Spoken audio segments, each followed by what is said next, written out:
बोलिए श्री कृष्ण कन्हैया लाल की जय। श्री सद्गुरु महाराज की जय। श्री प्राणनाथ प्यारे की जय। समस्त सुंदर साथ की जय। एक तमन्ना प्रीतम मेरी दिल में बसा लूं सूरत तेरी। हो एक तमन्ना प्रीतम मेरी दिल में बसा लूं सूरत तेरी। पल पल तुझी को निहारा करूं मैं। पल पल तुझी को निहारा करूं मैं। पियू पियू मुख से उच्चारा करूं मैं। धनी धनी मुख से उच्चारा करूं मैं।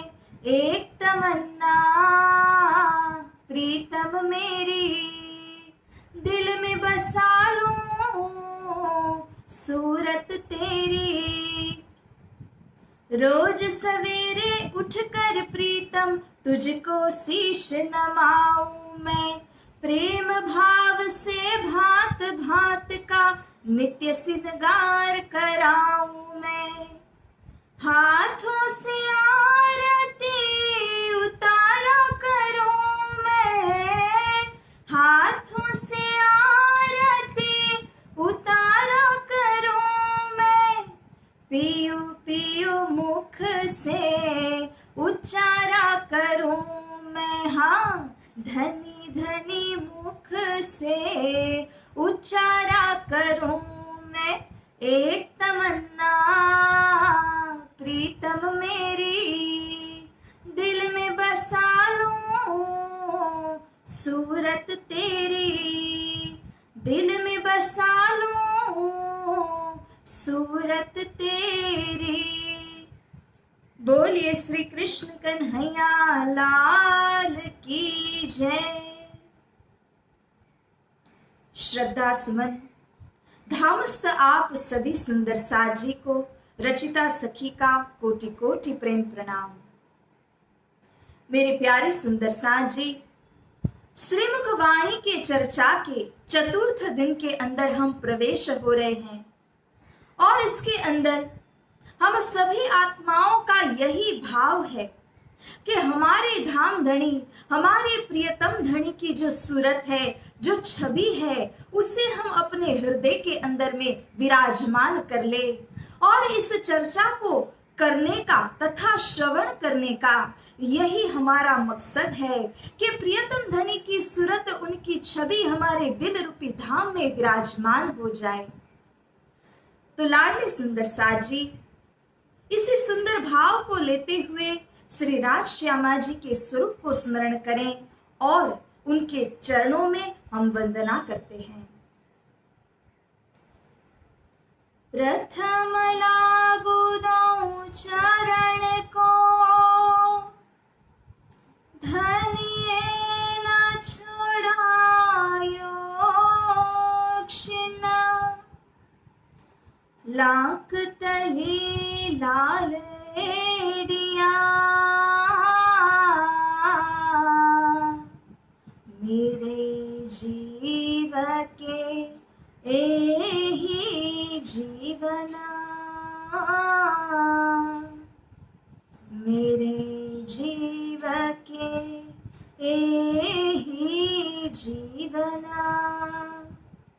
इन पाँव तले पड़े रहूं, धनी नजर खोलो बातू ना। पलना वालूं निरखूं नेत्रे, मेरे जीव के एही जीवना। मेरे जीव के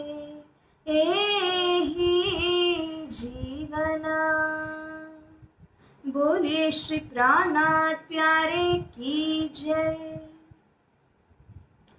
परम पूज्य गुरुदेव ब्रह्मलीन 108 श्री दीनदयाल जी गुरु जी के पावन चरण कमल को कोटि कोटि बेर प्रेम प्रणाम करते हुए उपस्थित आप सभी सुंदर साथ जी को बहुत भाव और प्रेम से भरा रचिता सखी का प्रणाम। तो प्यारे सुंदर साथ जी, अब इसके आगे हम वाणी चर्चा को प्रारंभ करते हैं। रोशन कर सिया पे अपना जो सैया जमातदार, एक कौल अव्वल जोश का जो किया है करार, जो किया है करार। बोलिए श्री सद्गुरु महाराज की जय। जो सैया हम धाम की सो जाने सबको तोला। श्री इंद्रावती सखी अपने जमात की शिरोमणि सखी अग्रगण्य होकर के कहती हैं कि हम सभी धाम की जो सखियां हैं, इन सखियों के चाल चलन और अन्य के चाल चलन और व्यवहार के अंदर में क्या अंतर है। सखियों का चाल चलन व्यवहार देखा जाए, उनकी करनी देखी जाए, तो यही अंतर सामने आता है कि धाम की सखियां जाने सबको तोला। जब तक आप ये सारी दैवतों को जो श्री निजधाम से अवतरित हुई है, इन सभी दैवतों को जब तक हम तौलते नहीं हैं, तब तक हमें यह कैसे पता चलेगा कि कौन सी दैवत किस प्रकार की है और किस दैवत से हमें क्या लाभ उठाना है। अब तक इन चौपाइयों के माध्यम से 8 प्रकार की दैवतों को हमने देखा, जैसे कि श्री परमधाम से आए हुए धनी जी के इश्क ईमान के विषय देखा, तारतम के विषय में देखा, निज बुद्धि के विषय में देखा। इस तरह से कई नियामतों की चर्चा करते हुए सभी को हमने तौल मोल करके समझा हुआ है। और अब इसके आगे इंद्रावती आत्मा कहती है, श्याम श्यामा जी साथ को। श्री निजधाम के अंदर में कौन कौन विराजमान है?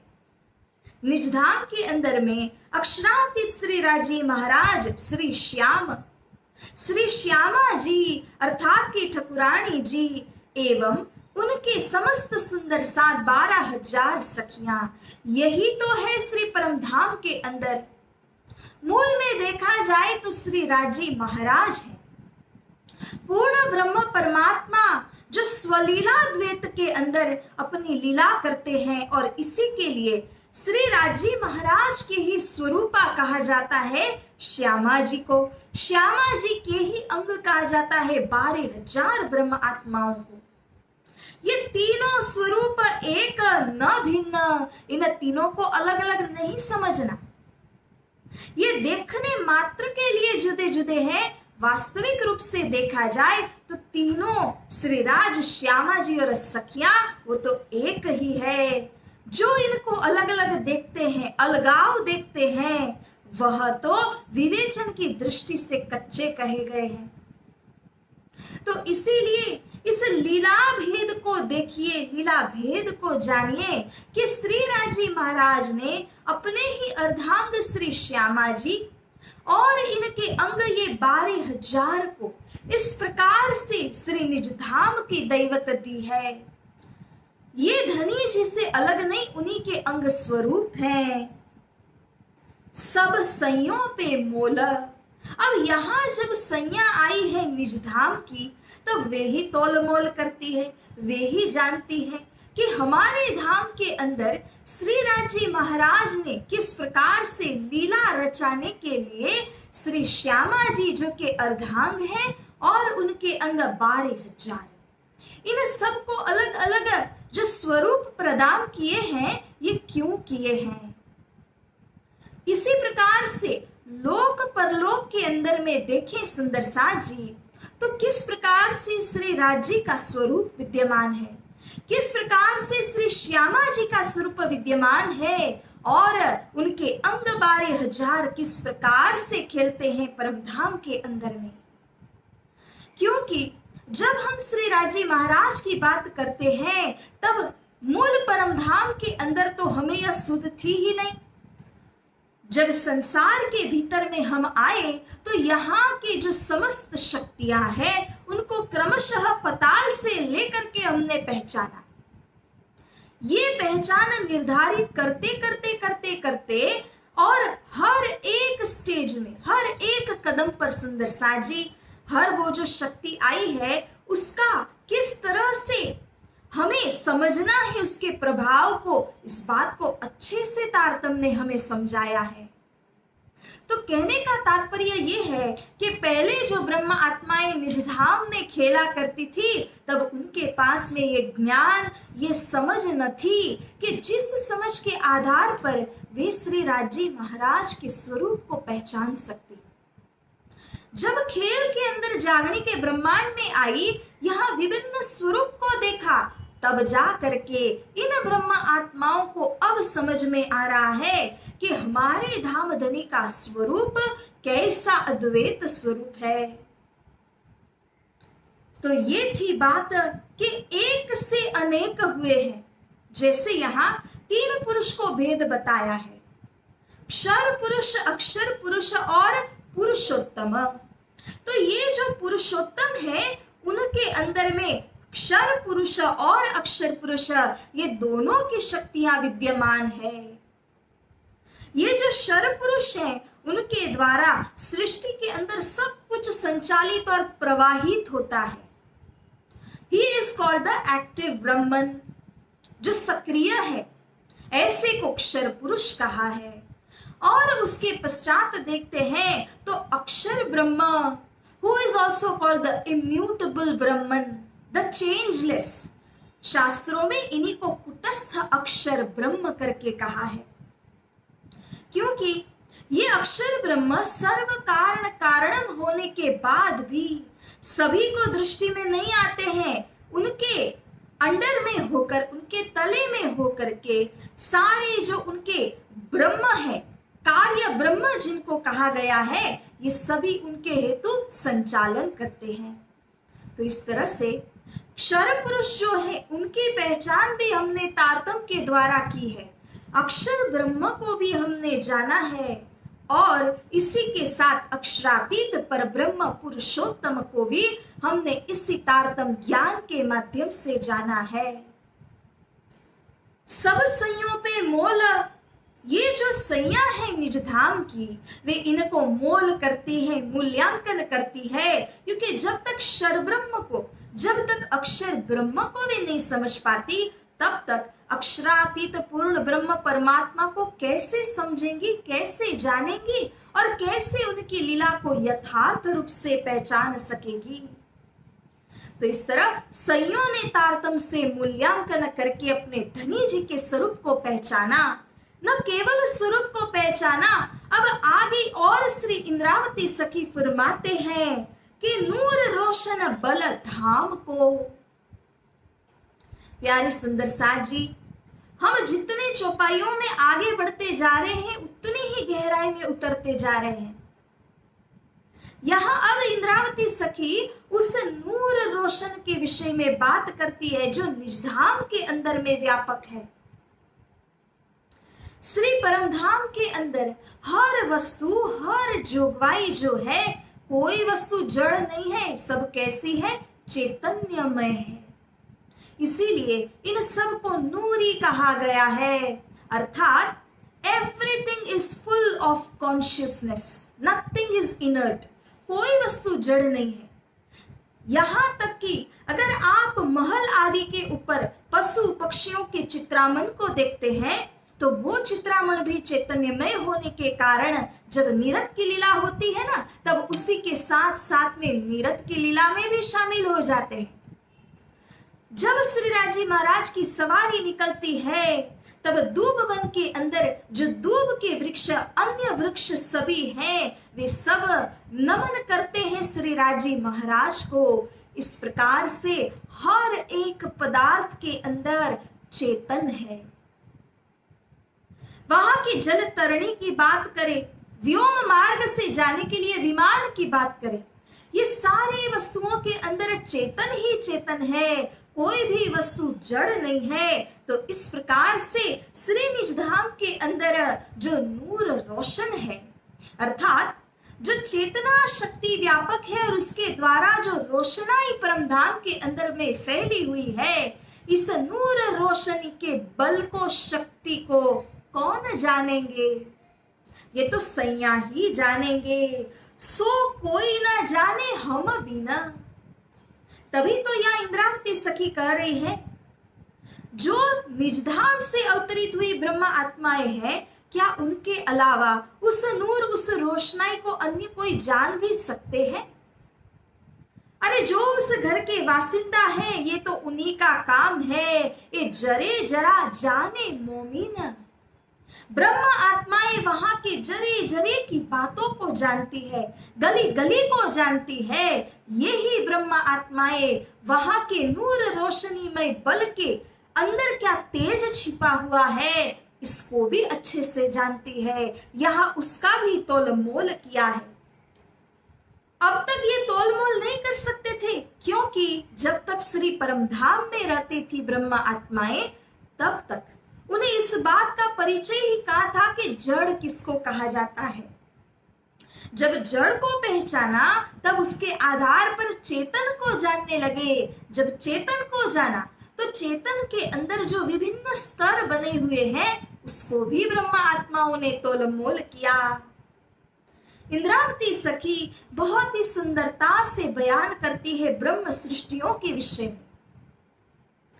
खसम खसम तो करत हो, पर खसम न आवत भार। ना हुज्जत रूह अरस की, तो होत ना दिल करार।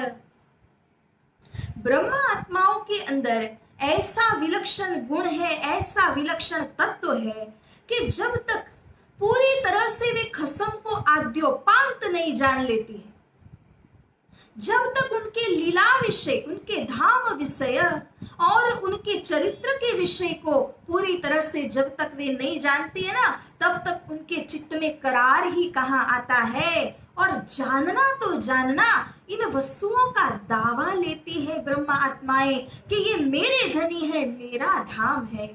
जब तक इस प्रकार को हुज्जत यानी दावा नहीं लेती है वे, तब तक उनके हृदय के अंदर करार नहीं आता, शांति नहीं आती है। इस प्रकार के विलक्षण गुण युक्त ब्रह्मा आत्माएं हैं।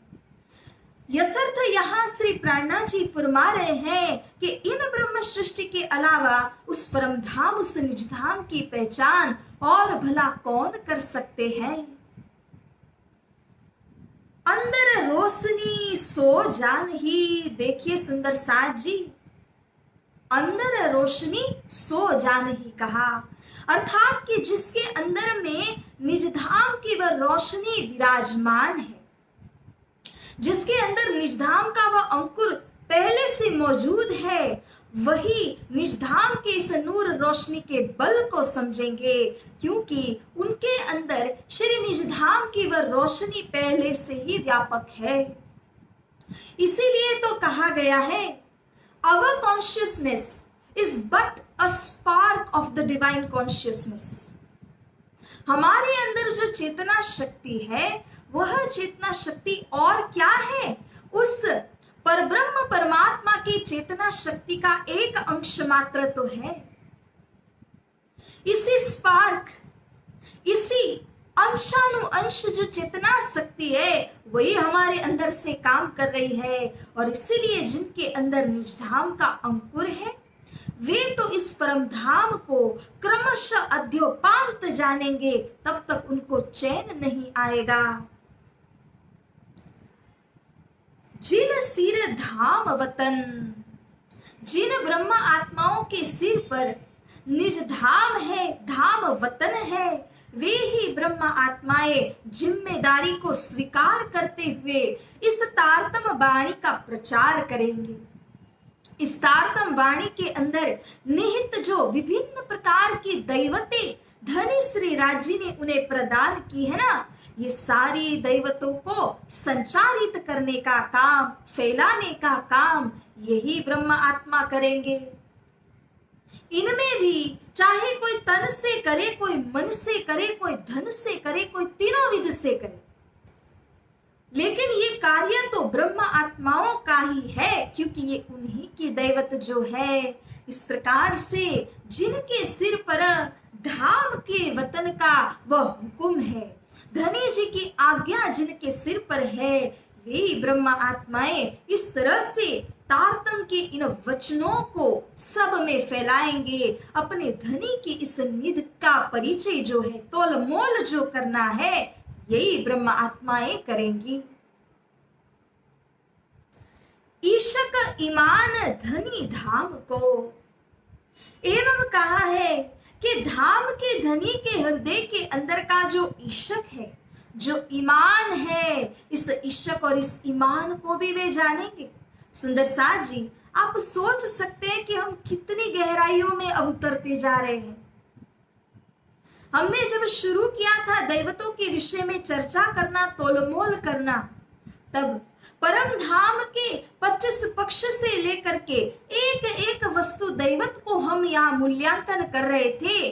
और अब जो मूल्यांकन हो रहा है वह तो धाम धनी के ईशक और ईमान का हो रहा है। हम कितने गहराइयों में, कितने अंतरंग अब उतरते जा रहे हैं, इस विषय में हमें सोचना होगा। क्योंकि सुंदर साथ जी, यहाँ धनी जी का जो ईशक है, इस ईशक के विषय में जानने के लिए इंद्रावती सखी धाम धनी की बातों को फुरमाती है। धनी जी क्या कहते हैं? आशिक मेरा नाम रूह अल्लाह, आशिक मेरा नाम, ईशक मेरा रूह नसो, मेरा उम्मत में आराम।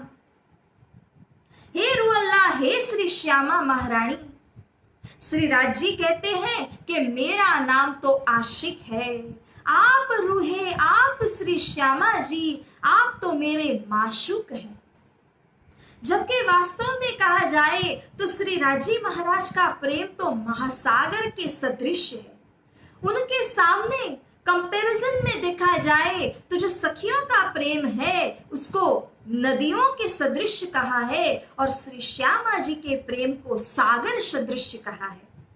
नदियों का सारा जल जिस प्रकार नेचुरली, जिस प्रकार प्राकृतिक रूप से ही जाता है और सागर में सम्मिलित होता है, सागर का जल सम्मिलित महासागर में जाकर के होता है, इसी प्रकार से श्री राजी महाराज जो कि महासागर हैं, उनके अंदर ये सखियों का नदी रूपी प्रेम, श्री श्यामा महारानी का सागर रूपी प्रेम, ये सब कुछ सम्मिलित हो जाता है। तो धनी जी का इश्क इतना गहरा है कि धनी जी स्वयं कहते हैं कि मैं तो रूहो और मेरी रूह अल्लाह श्री श्यामा महारानी का आशिक हूं। उनके अंदर का ईमान, उस ईमान की पहचान करे सुंदर साथ जी, तो इसी ईमान के तहत इसी प्रेम को लेकर के तो हमें जगाने के लिए आए हैं। अपने प्रत्येक कौल को वो पालन कर रहे हैं जो जो उन्होंने निज धाम के अंदर हमको दिया। हम भूले, परंतु हमारे भूलन को देख करके वे नहीं भूले, उन्होंने आना नहीं छोड़ा। इंद्रावती सखी तभी तो बिल्कुल तलब लेकर के अपने दिल में दर्द लेती हुई वाला जी से विनती करती है। हम भी अर्जी करते हैं ना, पिया तुम हो तैसी कीजियो, मैं अर्ज करूं मेरे पियू जी, हम जैसी तुम जीन करो, मेरा तलफ तलफ जाए जीव जी। हे पिया जी, हे मेरे प्रियतम धनी, जैसे आप सर्व गुण संपन्न, सर्व शक्ति संपन्न है, प्रेम से परिपूर्ण है और ईमान को लिए हुए हैं, इसी प्रकार से आप हमारे ऊपर व्यवहार कीजिए, कृपा कीजिए। हम जैसी तुम जीन करो कहने का तात्पर्य है कि जिस प्रकार सखियां भूलन में पड़ी, सखियों ने जिस प्रकार आपकी आज्ञा को अवहेलना की, इस तरह से आप न करिए हे प्रियतम धनी, हे मेरे माशूक।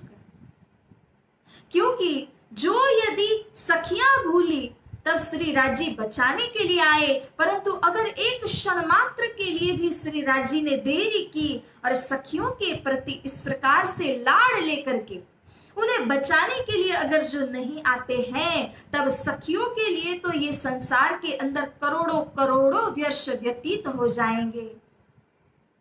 इसीलिए मेरा तलफ तलफ जाए जीव जी, इस जीव को यहाँ इस संसार के अंदर में बिल्कुल तड़पन का अनुभव होगा अगर धाम धनी की कृपा उसे प्राप्त न हो। इसी अर्जी के साथ में इंद्रावती सखी बालाजी के चरणों में प्रार्थना करती है, और जोश जागृत पहचान।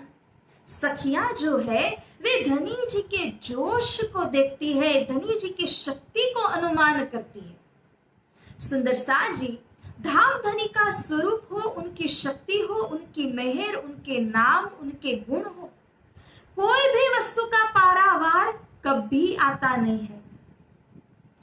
किंतु यहाँ पर जब हम विचार विमर्श करते हैं ना, तब उनके स्वरूप, उनकी लीला और गुण आदि के विषय की गहराइयों से हम वाकिफ होते हैं। ये नहीं है कि हम गुणानुवाद करने से, गुणगान करने से उनके गुणों का पार पा लेते हैं, उनकी शक्ति को यथा तथ्य हम पहचान कर लेते हैं, ऐसा नहीं है। किंतु धाम धनी जी के स्वरूप को जो यथार्थ रूप से पहचानते हैं, उनके अंदर की जो शक्ति है वो कैसी असीम शक्ति है ना, इसके विषय उनको जानकारी होती है।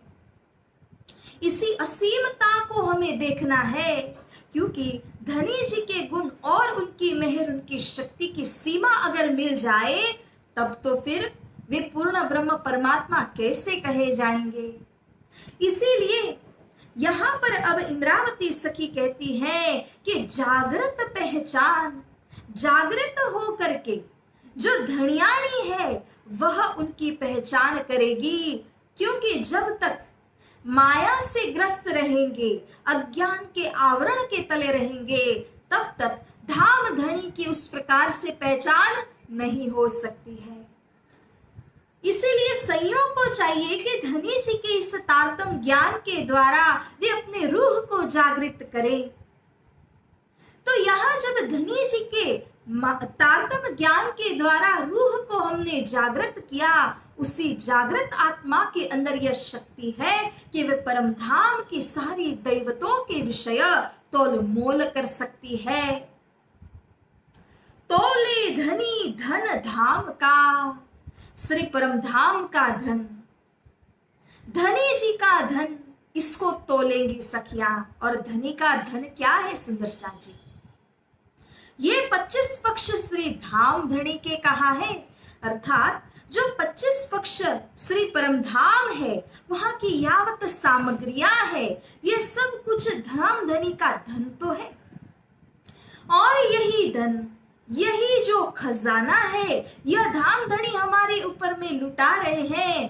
तभी तो यह कहा है कि सातों घाट एक है, आगे पुल कुंज बना, अपना खजाना एह है, श्री महामती कहे मोमिन।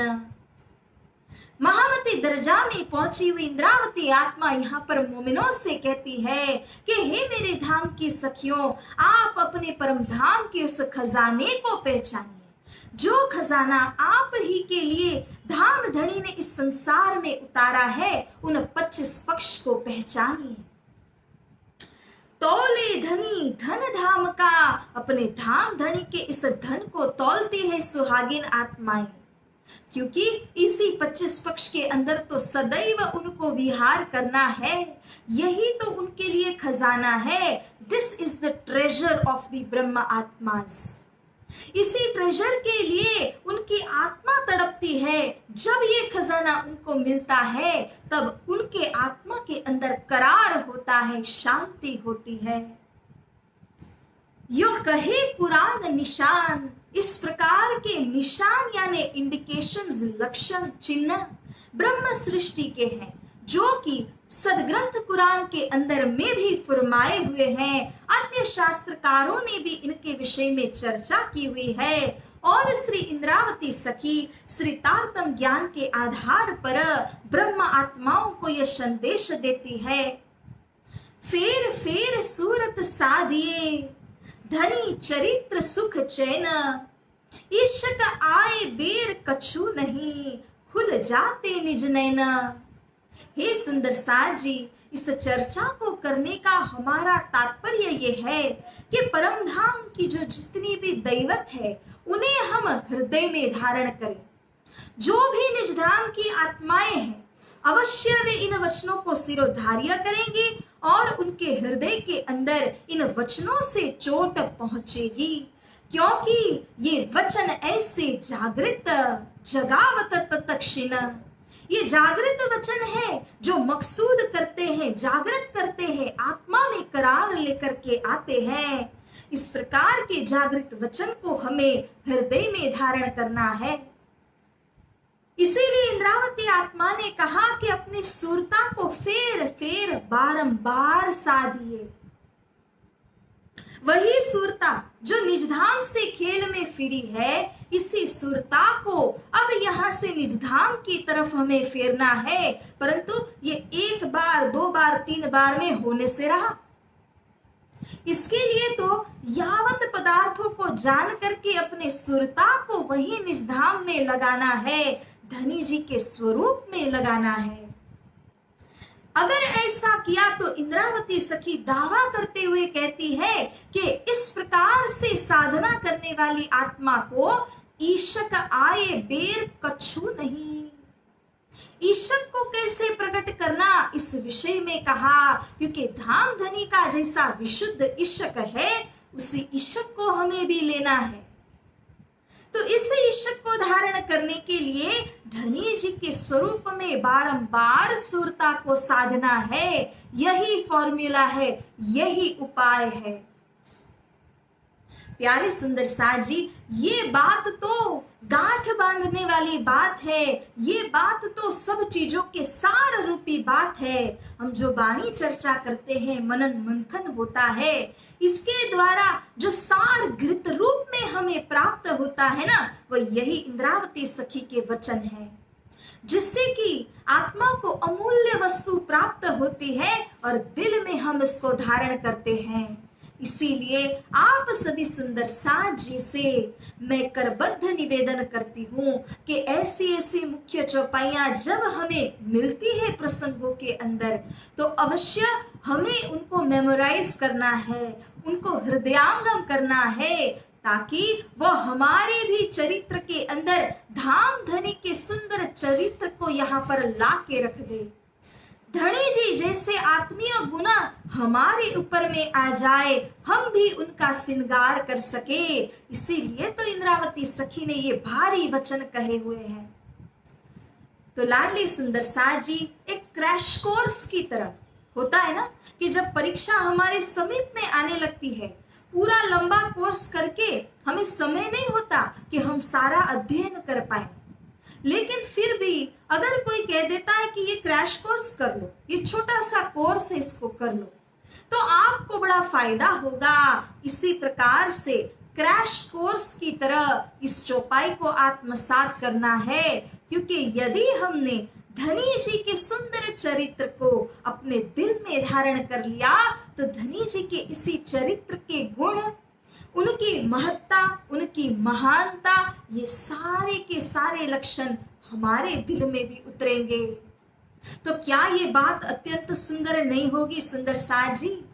इसीलिए इस बात को हमें दिल में धारण करना है। शास्त्र भी यही कहते हैं, योगम आतिष्ठ। योग के अंदर आप केंद्रित हो जाइए, because yoga means to be united, to be in unison with the lord. उन परमात्मा के साथ में एक रूप हो जाना, उनके ऊपर अपनी सूरता को एकाग्र करना, और ये जो काम है वो तो निजधाम की सैया करेंगी। तो प्यारे सुंदर साथ जी, सोई सुहागिन धाम में जो कर सी रोशन, इस तरह से अपने आप को रोशन करते हुए, धाम धनी के स्वरूप को हृदय में धारण करते हुए, आज के इस वाणी चर्चा को हम यहीं पर विराम देते हैं। यो कहे कुरान निशान, ईसक ईमान धनी धाम को, और जो जागृत पहचान, तौले धनी धन धाम का, यो कहे कुरान निशान, यों कहे कुरान निशान। बोलिए श्री कृष्ण कन्हैया लाल की जय। सुंदर साज जी, हम जो मूल मिलावा का गान करते हैं ना, उसके अंदर बहुत ही सुंदर और अहम चौपाई है। इसको यहाँ पर गाते हुए हम इस चर्चा को विराम देते हैं। सूरत एक ही राखिए, मूल मिलावा माहे। सूरत एक ही राखिए, मूल मिलावा माहे।